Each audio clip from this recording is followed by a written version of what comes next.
I do want to circle back to the Ukraine issue and deterrence in a second, but I had this article from Politico I found today that said the headline is President Trump is obsessed. Trump fixates on Xi call amid faltering trade talks. And the report from a source said the president is obsessed with having a call with Xi.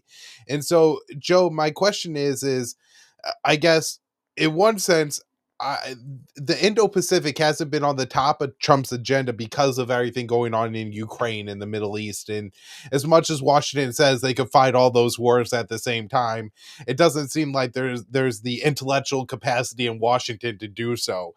And so China has been kind of put on the back burner in a sense, but there's also this trade war going on. And so what do you make of Trump's China policy in the first, 120 days or whatever we're at now, as far as how provocative has his China policy been, particularly as compared to Biden and maybe his first administration?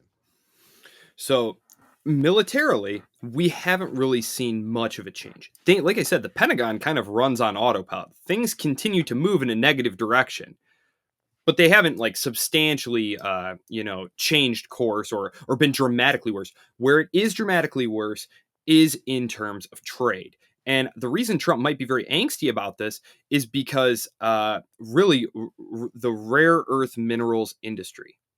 Now, this is something that's absolutely critical. Is the United States wants, I shouldn't say the United States, Washington and the Trump administration specifically want a better trade deal with China.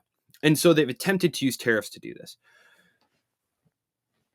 The Xi government has retaliated by initially choking off the supply of rare this is key, processed rare earth minerals. Now, these things are used in very small quantities, and they're used in everything from cars to phones to computers, all that stuff, especially any kind of like really sophisticated tech.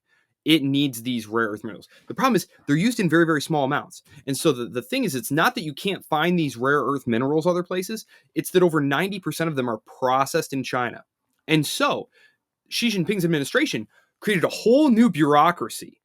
So they basically have this new agreement, the Geneva Agreement. They're going to resume trade. They're going to start coming because right after the Liberation Day tariffs announcement, very quickly thereafter, all the major automakers wrote to President Trump saying, "Look, if we don't get these rare earth minerals, these processed rare earth minerals turned back on, we're going to have to start making production cuts. That's going to mean massive layoffs. You've got to restart the flow of these rare earth minerals." And so Trump said, "Hey, we'll do that. We're going to put the pause on the China tariffs. China, can you, send the minerals?" She says, "Sure."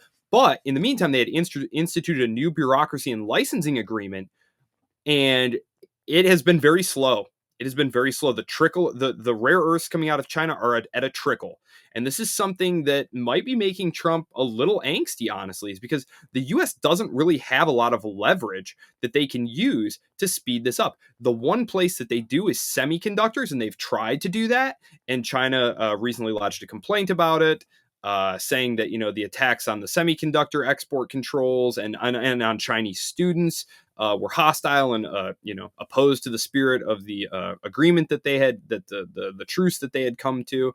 So Trump is probably feeling very angsty about that. Those are very, very critical to the U.S. economy, and certainly some very politically important segments like the defense industry and the auto industry. And there's really nothing that he can do. He's in a very, very weak negotiating position about that, which is not a place that someone like Trump wants to be. No one wants to be in that position, obviously, but so that might be why he's fixating on that.